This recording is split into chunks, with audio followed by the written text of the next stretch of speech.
Македонското еколошко друштво за утре закажа работна средба на која ќе бидат представени активностите од проектот Патеката на Клукој дрвчето.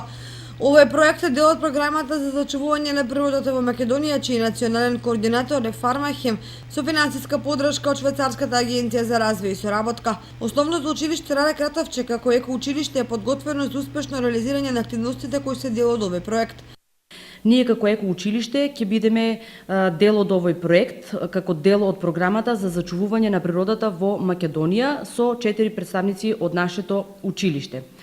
Во четврток, секое училиште со по 6 ученици во мешан состав и еден наставник, сите на велосипеди, ќе одбележат Европската недела на мобилност по одредена маршрута, која ќе започне во 10 часот.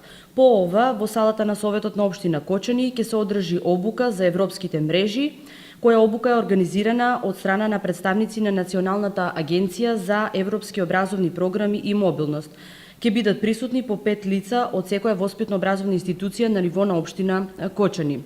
На 23 септември, петок, ќе се одржи глобална штафета како дел од трка за мир, кога ќе трчаат 20 ученици од секое училиште, а трката ќе започне од Македонска Каменица. Целта на проектот е промовирање на вредностите на старите букови шуми, едукација, подигнување на јавната свест и подобро прифаќање на концептот за одржливо користење на буковите шуми. Работната средба ќе започне утре со почеток во 10 часот и 30 минути, а настанот се организира во соработка со општина Кочани и Шумското стопанство Кочани.